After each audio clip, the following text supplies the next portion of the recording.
Normally you come on to me for favors. This time, I need you to pay me back. There's word that there's other Dons out there, and I need to know who they are.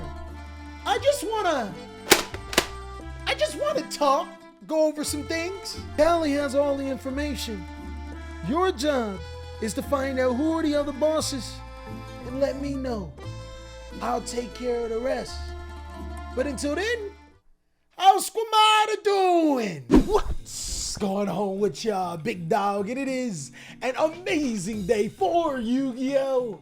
I hope that's your day phenomenal. But if it isn't, don't let what happened at the beginning of your day ruin the rest of your day. Over time, I bet that you probably wondered, why does Callie play so many cool decks? How does he know they're gonna work? Well, ironically, when choosing a Yu-Gi-Oh deck, I actually go off of how powerful the boss monster is, and that helps me build a deck. So today, big dog, we're gonna be doing something extremely special. We're gonna be going over a boss monsters tier list. What do I think are the most powerful boss monsters? All the way to like, the other boss monsters. Hopefully, big dog, this helps you decide between a Yu-Gi-Oh deck. And if you wanna see a different type of tier list, or you love this tier list, go ahead and give this video a like and let me know down below in the comment section. In this particular tier list, I got 5 different categories, big dog. Don is the top boss monsters. These are the strongest boss monsters in the game right now. Kappa would be the second place boss monsters, but these monsters are still extremely good. Needs backup isn't necessarily a bad thing. A lot of times you may need backup. Easy to break seems to be like the Wi-Fi password or your phone around your girlfriend. They always just seem to be getting in, just kind of like how these boss monsters seem to let everything your opponent does in. And then lastly, if these boss monsters were caught so happenly, they would just be a slap on the wrist. They're not even worth playing at this point in time. I mean, to be honest, you really want to be slapping cheeks, not slapping wrists. So let's get into this tier list. Okay, guys, so the quick criteria that I rated these boss monsters on is not only is how strong they can be inside of this Yu-Gi-Oh format, I'm talking about their necessary power in their function on what they do, but more importantly, how easy they are to counter. There are a lot of great cards in the Yu-Gi-Oh format, and I guess all of these boss monsters could technically be countered by a kaiju, but we're gonna consider more factors than that on how good these boss monsters are. Let's go ahead and start off with Excel Stardust Synchron. This monster is actually really crazy. It allows you to be able to synchro summon into level 10s with ease. All you have to do is use a level 8. But what a lot of people forget about is Stardust Excel Synchron's second effect, and that's what makes it extremely good. This card can tribute itself, special summon an unaffected Stardust Dragon, and then immediately synchro summon again. It dodges cards like Nibiru. This boss monster could turn into 2 very easily. Access Code Talker is easily another one of those the Don boss Yu-Gi-Oh monsters. I love Access Code Talker in cyber strategies because you can use Update Jammer to allow this card to be able to attack twice and destroy multiple cards. This card, phenomenal in almost any single Yu-Gi-Oh deck. Though I will admit, this card is pretty terrible going first. Like there's no reason to summon an Access Code Talker when you're going first. Alpha Master the Beast, unfortunately, doesn't have a lot of promise here. It is easily a slap on the wrist Yu-Gi-Oh card, mainly because there are a ton of monsters that tie with its attack and can negate its effect. You'll be surprised when I tell you, when deck building, I consider Appaloosa Bow of the Goddess a card that 100% needs backup. The reason why is because Appaloosa Bow of the Goddess can only negate monster effects once per chain, meaning that a skilled Yu-Gi-Oh player can activate multiple monster effects to be able to dodge this, but also because cards like Ghost Ogre and Snow Rabbit are really powerful in the format. Keep in mind, Appaloosa needs to decrease its attack to be able to negate it, so if you Ghost Ogre it, you actually play around the Appaloosa. Basically what I'm saying is that this card is very exploitable, especially with its weak attack, making a normal Appaloosa, which is 3 negates, it's gonna be 1600 after 1 monster negate, which typically isn't enough. Oppo doesn't even destroy. Hey, yo! I completely forgot about that part. It does it! It does it! Holy. Kashtira Rice Heart is one of the most ridiculous boss monsters in the entire game. If you're playing a deck like Kashtira, or that can make Kashtira Rice Heart with ease, I would seriously consider playing it.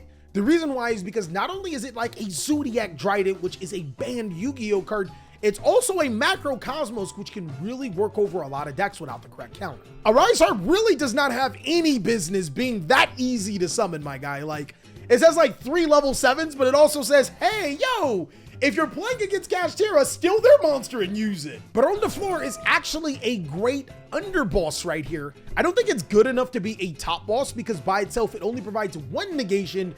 And unfortunately, that is a one-time negation, and it does fetch you other cards, but I absolutely love this card going second because it not only helps you break opponents' boards by destroying cards, it also provides that little bit of protection against some of your opponent's cards too. It's actually really good. Blackluster Soldier is 100% a slap on the wrist. Hey, yo, there's gonna be somebody like Steven down below in the comment section. Blackluster Soldier's really good. You can't stop it when I use Honest on it and it can attack twice. I feel for you too. I'm coping. I want this card to be better as well. BORRELOAD Dragon actually has some really good effects. Can't be destroyed by battle, which is really crazy, but I'm gonna say it's easy to break. Keep in mind, BORRELOAD does not provide a negation unless you're playing a Rocket Dragon deck, and it requires you to use a ton of resources. And unfortunately, kaijus do exist, and that's a lot of resources to get kaiju. Again, I'm not saying that any of these other cards can't get kaiju, but if you're noticing a theme, these monsters are just a little bit easier to summon. BORRELOAD Savage Dragon, 100%, almost as like Appaloosa Bowl of the Goddess. This card needs some backup. I will give it though, it can negate spells and traps, and it is a stronger body, so there it is. Boral Sword Dragon, if you are a budget player, I would 100% put it at the Dawn if you can make it easily, but other than that, I would put it as a slap in the wrist. The reason why is because Access Code Talker pretty much has taken the entire job as Boral Sword. It's a lot easier to summon. Its attack is stronger. It doesn't require as much setup. That's pretty much it for Boral Sword. There's no reason to play Boral Sword over Access Code Talker in most situations. Bestial Dispeeder. This card is an excellent extender. It's good at negating monster effects, but this 100% is easy to break. The problem with Dispeeder is that it can only destroy monsters when you shuffle in your banished cards, which is that's an okay effect. I think the biggest thing is that you get to shuffle in banished cards, but it only can negate your opponent's monster effects if they have banished monsters, but it doesn't destroy. Overall, if your board consists of Bestial Dispeeder, then I'm in danger. Chaos Angel, big dogs. I would 100% consider Chaos Angel a Dawn, a top Yu-Gi-Oh card. This is the reason why I wanted to play Dragon Link and Sword Soul, because they can make this deck or this card so easily. Being able to banish cards on your opponent's side of the field and make all of your synchro monsters unaffected by activated monster effects, and then prevent all of your monsters from being destroyed by battle. If your opponent doesn't have the kaiju, they pretty much lose. Destiny Earth Destroyer Phoenix Enforcer is a pretty good card, but I would still say it's easy to break. Players are starting to side DD Crow, and even better, players are still main or sideboarding Bestial monsters, so this card won't be coming back. Divine Arsenal AA Zeus. I think Divine Arsenal AA Zeus, and this might be a hot take, is a really good underboss. The problem with Zeus is that he does not work well with any other boss monster. You can't slap him on one side of another boss monster to be able to, establish dominance against your opponent, but it's really good for clearing boards. Same thing with Draco Berserker of the Tingy. Being able to banish monster effects is actually crazy, and this card can wipe boards fairly easily. Ex-Pearly New York is... Yeah, it's a reason why Pearly's just so good. Floowandereeze Impin is definitely one of those really powerful cards until your opponent can summon in defense. Link decks, clapped up. Everything else, they can play around the Impin, but it's still really annoying and really powerful. Gigantic Sprite is a card that I got bullied into putting here.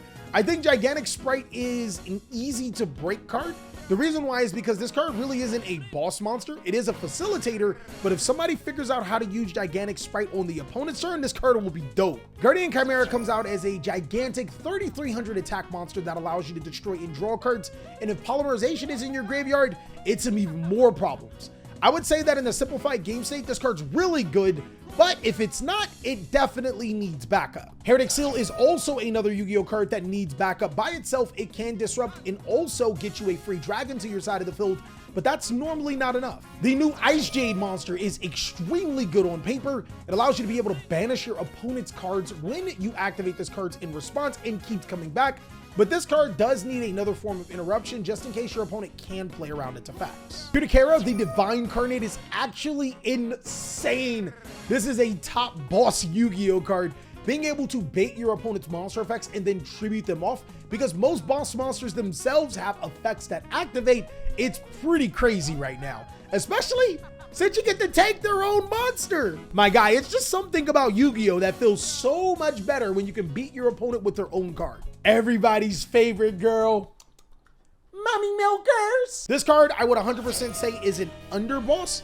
Being able to search cards like Dimensional Barrier to prevent decks like Fusion or Synchros from being able to play is amazing. And also having the utility to search other trap cards is cool. But the best thing about her is that she's not just for Labyrinth decks. My guys. Soon enough, players will realize that she can be played in any Yu-Gi-Oh deck. Mommy Milker's dominance coming, guys. If you just so happen to make a Mekk-Knight Crusadia Avermax in simplified game states, you're winning. You're not losing, especially if it was made with IP Masquerena. This card is actually still incredibly good in the Yu-Gi-Oh format. The only problem with it is that it's not as easy to summon as cards like Chaos Goddess, but overall, preventing your opponent from attacking other cards and forcing them to attack them, and then gaining that monster's attack for special summons, it's pretty good. I think Mirror Jade is ridiculously powerful, and it's not because of just its banish effect. Its ability to put, Albaz cards in the graveyard to get you recursion, and then also being able to wipe your opponent's board is what makes it a really good underboss. Psychic End Punisher is another Yu-Gi-Oh card that so many players fear. The difference between this and Avermax is that when you summon Psychic End Punisher, a lot of times you're almost guaranteed to win. Red Eyes Dark Dragoon can literally solo in later game states. It is a really good Yu-Gi-Oh card. Untargetable can sometimes finish games off. The only problem with it is the ease of summon. Basically, I'm saying if you're playing a branded deck, then sure. If you're not playing a branded deck, a lot harder. Unfortunately for Scareclaw Tryhard, I thought that this card would be really good, but even in the Scareclaw deck, it's fairly easy to break. I keep telling people that Xing Ying is an Egyptian god card because it allows you to be able to banish cards on the field and is incredibly hard to get rid of. It's a great opener card and also a great finisher card. I'm going to also put it in Capo. I think that that's really good. Therion King Regulus is a great card, but there are multiple problems with this card by itself. It gets rid of itself, and while it does stop the effects, it only stops the effects. It does not stop activations. So cards like Triple Tactics Talent can still be activated. Overall, you don't want to leave your board empty, so it's definitely a card that needs some backup. Topologic Zero Boros is probably only good for breaking boards right now. There's no cards like Fairy Tale Snow to get it to trigger on your opponent's turn. I'm gonna say 100% a slap on the wrist because it's easier to play around now. I still have to say Ultimate Conductor Tyranno is one of the most insane Yu-Gi-Oh cards ever printed. Extremely good at breaking boards if you do play a Dino deck, obviously, but also good at disrupting boards against Synchro, Exceed, and Link decks. This is really, really powerful. Underworld Goddess helps you not only break boards, but when made with an IP, it becomes incredibly hard to get rid of. It also stops graveyard effects, but unfortunately, she's not a one-card do-it-all like Avermax or some of the other cards that she will be compared to. She 100% needs just a little bit of backup to get the job done because she's not crashing over everything in the world like some of these other cards, and she's not ultimately infinitely immune. Targeting non-destruction exists in the game. Look at Bestial Druisword. And lastly, Wandering Griffin Rider. It requires a token to be on the field and then shuffles itself into the deck. I'm not saying this is a bad card, but overall, a lot of the adventure decks play adventure because of the other benefits, not just Rider. This card is fairly easy to break. And that's pretty much all that I got for the Boss Monster tier list. Hopefully this helped you pick a Yu-Gi-Oh deck that includes one of these boss monsters. If it did, let me know down below in the comment section what deck are you playing because of this tier list or because of its boss monster. Let me know what boss monsters I missed. I'll try to include it on the next tier list. And be sure to check out these other videos as I'll catch you on the next one.